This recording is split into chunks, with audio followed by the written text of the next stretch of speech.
Welcome to this EPIC Think Learn webinar. We're really delighted to have Kylie Melville with us today. Kylie is a former additional support needs teacher and currently conducting an extensive research project looking at sensory processing in neurodivergent children and young people. And today she's going to be delivering a webinar on that topic. Over to you, Kylie. Thank you, Sinead. Hello, everyone. Again, my name's Kylie. I'm really delighted to be here with you this afternoon to talk about how we can understand and support neurodivergent children and young people with sensory processing difficulties. This webinar will be drawing on research in sensory processing and neurodiversity, and it will also draw on my personal experience as an educator. So I've worked with neurodivergent children and young people for the past 8 years in England. And I worked with students who are both speaking and non-speaking. So I'm hoping that the information and some tips and ideas on how to support both speaking and non-speaking students will be useful to you. So this is just the outline of the webinar today. I will first start with a very brief overview of how we can understand and define sensory processing. I will then move on to what sensory processing can be for neurodivergent people specifically. And then I will move on to how the school environment as a specific environment, how it can pose particular challenges for neurodivergent students and how they engage in sensory ways in school. And then I will finish up with some internal and external strategies to support whole school understanding of what it means to be sensory safe and sensory inclusive. And these strategies are adaptable and flexible for various age groups and various school settings. And we will finish the entire webinar off with a Q&A. So, defining sensory processing. For this definition, I'm going to be using a Dunn's model. Dunn was an occupational therapist before she went into academia. And she describes sensory processing as the process of when humans encounter a stimulus in our external or internal environment, so how we feel inside, this activates our neurological thresholds. So every individual has different thresholds, and every individual will exhibit unique responses to either seek or avoid sensory stimuli. And you may all be aware of the 5 senses, such as touch, sight, hearing, smell, and taste, but research is now also looking into how vestibular, proprioceptive, and interoceptive senses also impact our sensory processing. Vestibular has to do with movement and balance.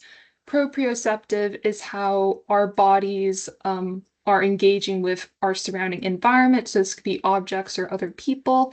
And interoceptive has to do with feelings of hunger or fatigue or thirst, for example, that we feel internally. And this is just a useful visual model of Dunn's patterns of sensory processing.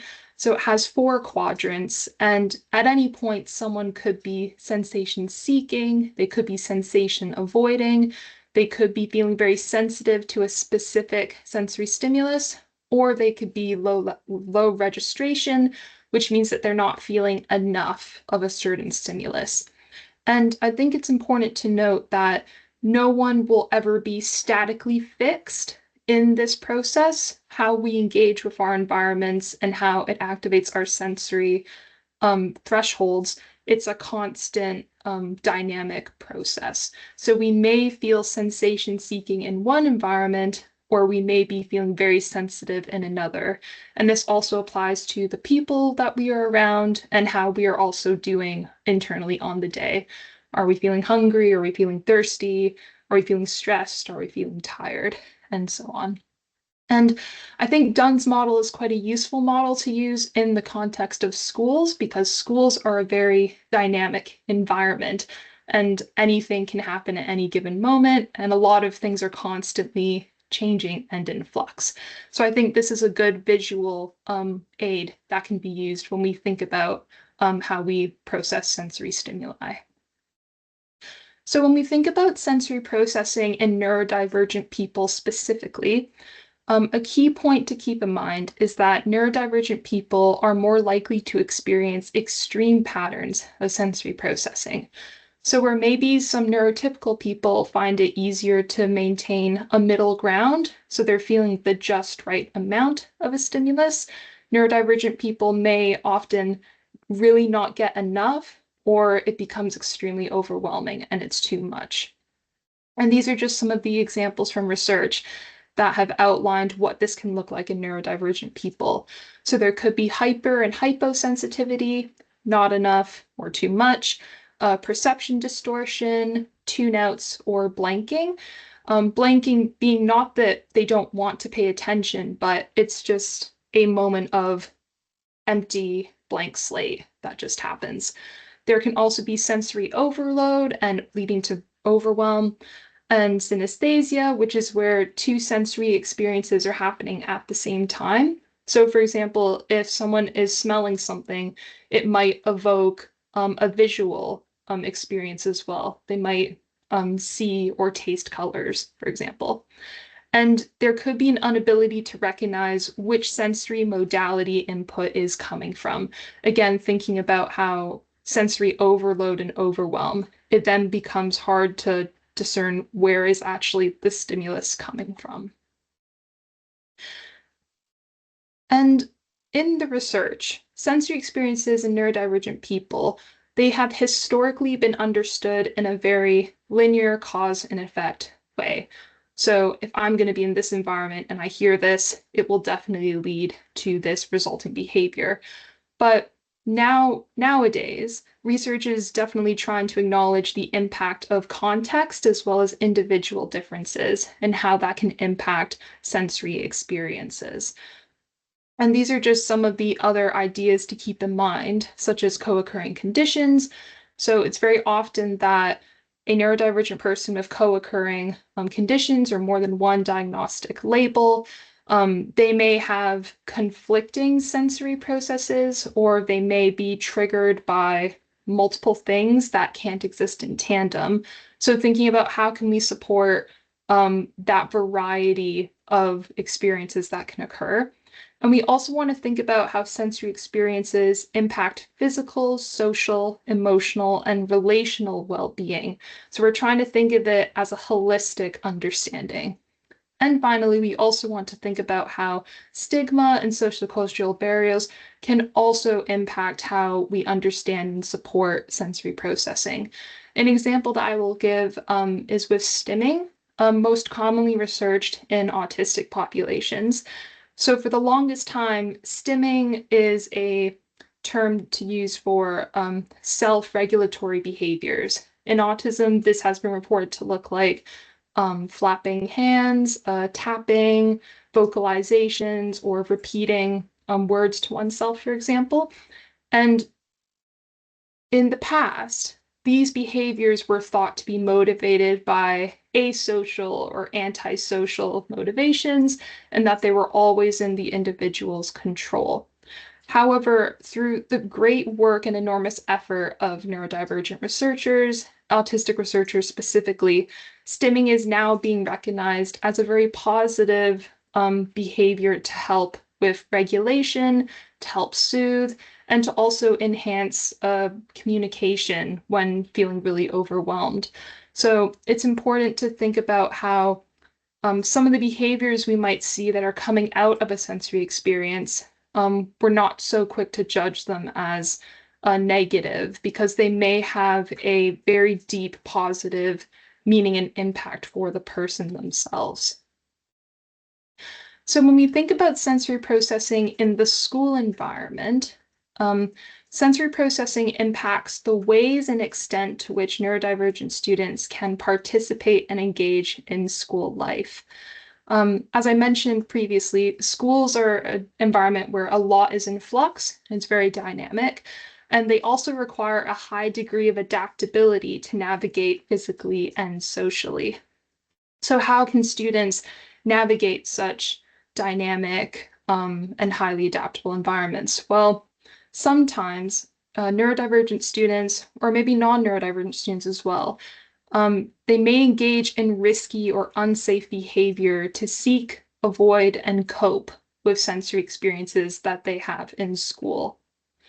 And so this then leads me on to think about and to propose, like, what can sensory processing difficulties look like in school? And it won't look like the same or feel the same for everybody. But research has definitely found that neurodivergent students in particular, they can find it harder to regulate themselves in comparison to their peers. And these are just some of the examples of what research, but also through my personal experience in teaching, of what this can look like. So this can look like demand and task avoidance, social isolation, this point specifically being where a student has found one part of school just too overwhelming, but this may be a space in the school where social and peer relationships are forming, like the playground or the cafeteria. But if it's too overwhelming, they wanted to remove themselves from that specific space. It can also look like restricted intake of food and drink. It can look like struggle to concentrate and focus, not because they're choosing not to, but because it's just too much. Feeling uncomfortable in a PE kit or school uniform, overall heightened anxiety. And when the overwhelm and overload comes to a critical point, this can also lead to meltdowns and shutdowns. So for the next two slides, I'm just going to quickly outline two real-life scenarios that I found when I was educating in England, and maybe you'll find similarities or see similarities with some of the students that you support potentially. So this scenario is with a speaking neurodivergent pupil in primary school, aged 7 years old. So this scenario involved helping the pupil to go to lunch in the school cafeteria, but they found this very, very challenging. This was because they felt there was just too many people in the cafeteria. The smells were too smelly, the smells were too strong. They were taking medication for their ADHD, so their overall appetite was reduced, which lowered their motivation to actually go and get lunch as well. They had a reduced awareness of the volume of their own voice, so their natural speaking tone was quite high, and this would sometimes trigger other students' auditory capacities, so they found it quite challenging to be around other people as well.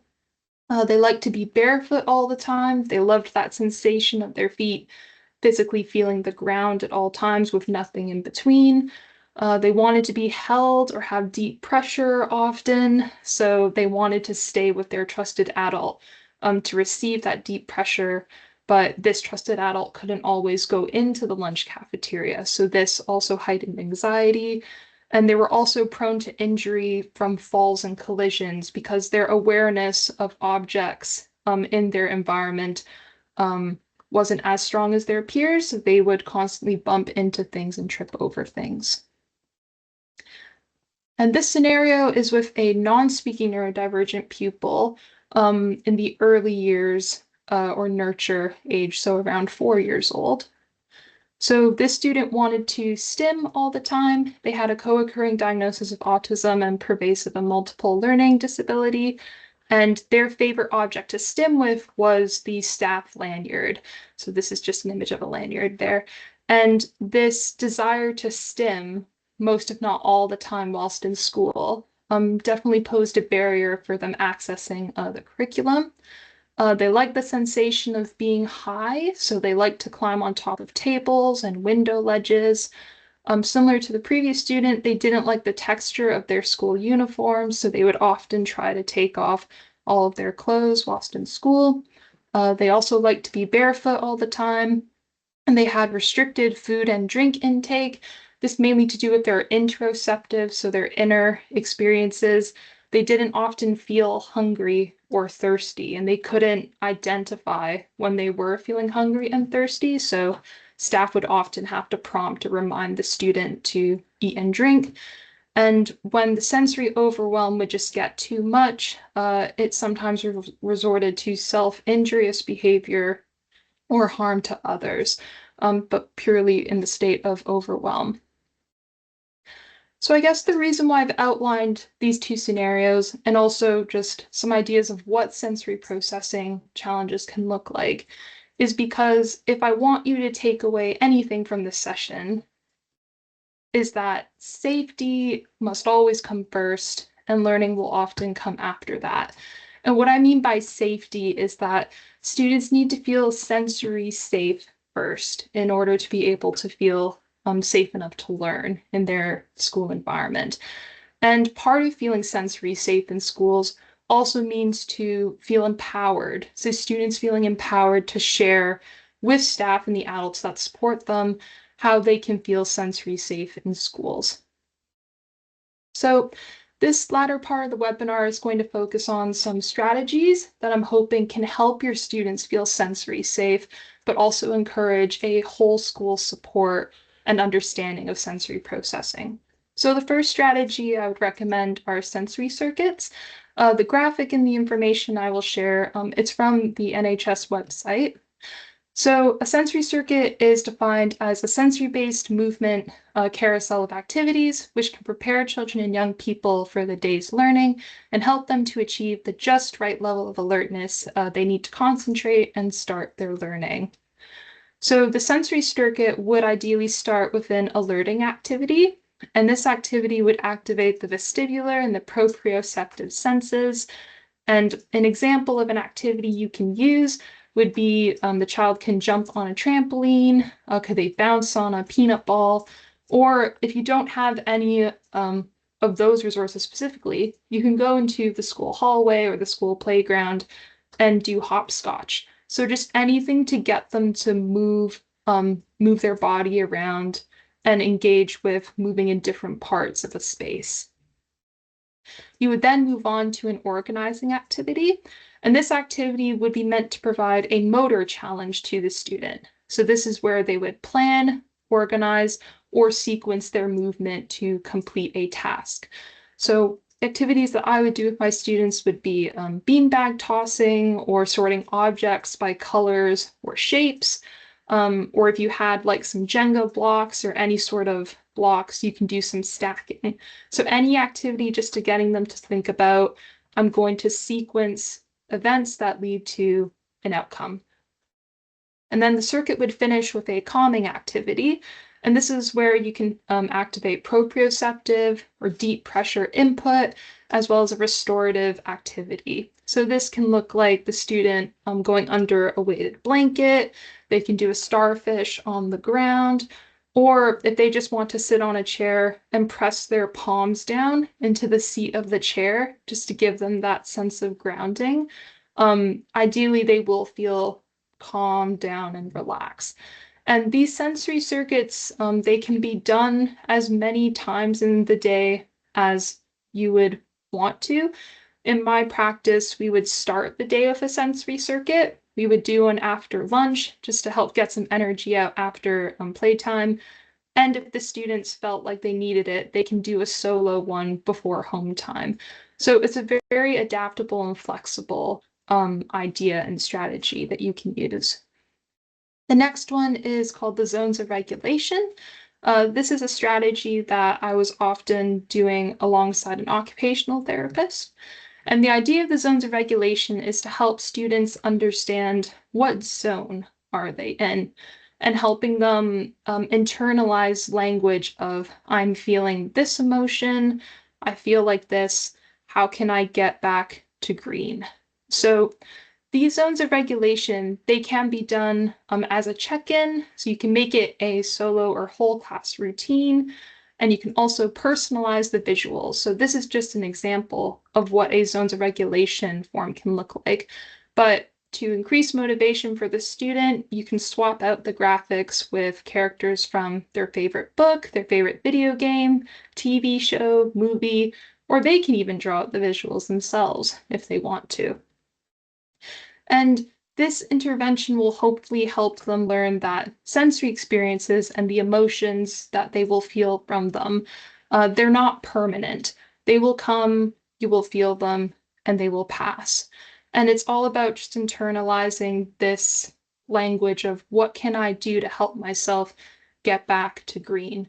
Or if I do feel blue or if I do feel red, I will feel this, but then I know I will move past it. I'm not always going to be blue. I'm not always going to be red, for example. And you can get the whole class involved. It doesn't have to be just this single student. And I think if you do it as a whole class, it can also help support awareness of what can we as a group do to support someone who is feeling dysregulated or feeling blue or feeling red. And it's just also teaching that idea of how other people can also influence how others feel.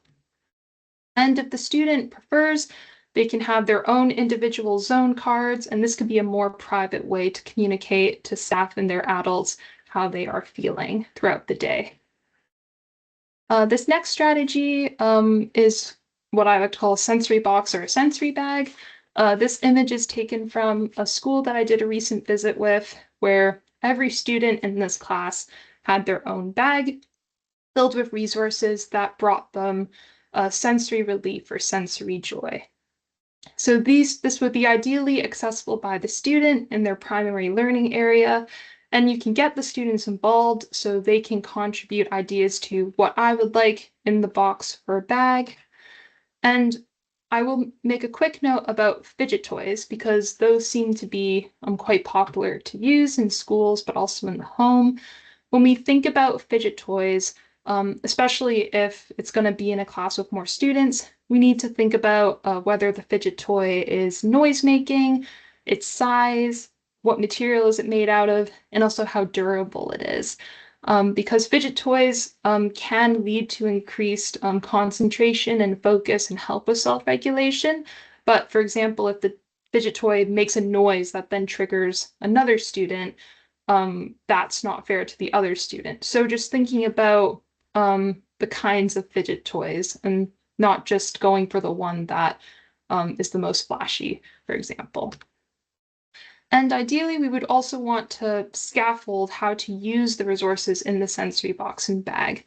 This is because students may want to use resources in an unsafe way, but also on the flip side, maybe the staff don't know that if it's a, what are they called? Like a fidget spinner, for example, maybe the staff member would think, oh, you just spin it around your finger. But what if for the student, instead of spinning it, they want to tap it or they want to rub it in their hand, and that's what brings them that sensory release and that sensory joy. So just thinking about how can we use the resources in the most effective but safe way as possible. And we also want to help students feel empowered. So giving students choice of what resources they can use in certain situations can be a great way to do that. So this could be as simple as using this language of, okay, so if we're going to the cafeteria and you feel stressed, do you want to use object A, B, or C? This is because giving students choice can really help them feel empowered. And we also want to encourage students to use resources before they get to the state of overwhelm, just so that they know when they are overwhelmed, they know exactly what they can do to help calm down. And again, we're just using scaffolding of sentences like, when I'm feeling this emotion, or if I'm in this zone, if we use the zones regulation, I know I can use this to help myself. And I'd say one of the main aims of having a sensory box or a sensory bag is that we can also help scaffold redirection. So if they're feeling really overwhelmed or they really need to let something out, instead of maybe, I guess, having a behavioral response that can lead to harm to others or self-harm or just general anxiety, we can help redirect them to an activity that helps soothes them, but we can also teach them that this is something they can do on their own. Having that independence can be very grounding and empowering. And the last strategy that I want to suggest is the identification of respite spaces in schools. So this could be any space in school where students can recover from overstimulation throughout the day. This can look like a quiet room, a library, support hub, or even an outdoor learning area. Some of my students in the past wanted to go to a specific corner in the hallway. So for them, that is a respite space. So it can look like anything to these students. But again, we want to scaffold how we can access these spaces before the state of overwhelm. This is what I've heard an occupational therapist describe as a flight path. So knowing that if this is happening, this is how I can get there. And the way we can scaffold a flight path and teach the student how to use it is we can create visual aids such as a I need a break card that they can hold up or give to their trusted adult. Or it could be going to the classroom door and raising a hand if they don't want to say or give anything. But again, you would know your students best. So it's all about just working with the student and seeing what is the best signal or what is the best way for them to give the signal that I need to go to this space now. And as just mentioned, it's co-produced with the student. And co-production is just so important because it will just help foster this understanding of keeping everyone in school safe and ensuring everyone's right to learn in school is upheld. And also just giving support to the student and that they know that this is a strategy that I have come up with my teacher or with my trusted adult. And of course, whatever strategy, whatever flight path that is planned and carried out, just needs to be shared with all staff that work with the student or students. This is just so it minimizes understanding and need for the student to re-explain the situation. So I just did a lot of talking, but if I want you to take away anything from this presentation, I just have 3 very quick key points. The first one being that the whole school community benefits from deeper understanding of sensory processing. And it's not just students, it's the adults that work with them as well. It's just because this is an environment where we all need to regulate ourselves, but also be able to co-regulate with others. So the more of the school community that has this understanding of just how important sensory processing is, and just how much of an impact it has on all of us, the better. And also, as I mentioned earlier, that students cannot learn if they don't feel safe first, and this also includes feeling sensory safe. So I'm hoping that some of the strategies or what I've said has helped you think of it, or if you're already doing it, then reassuring you that you are doing the right thing in the sense that helping them feel safe and secure first is the most important thing that leads to learning. And just finally, that all behavior, whether in speaking, non-speaking form, is communication. So just always thinking about, in this moment, what is the student trying to tell or show me? And these are just some links to a couple of podcasts that talk about sensory processing. Pete Warmby, who is an autistic educator and advocate, he made a brilliant video about how you can make schools safer and more inclusive for autistic students specifically, but I think a lot of what he has to say also touches upon students with other conditions. And this is just a slide with a QR code to a survey that I'm hoping some of you would consider to fill in. My PhD research is looking at how multisensory environments are designed and used in schools for neurodivergent students across the UK. Multisensory environments can be sensory rooms, therapy gardens, or any sort of space in the school that seeks to use sensory stimuli to lead to learning or relaxation benefits for students.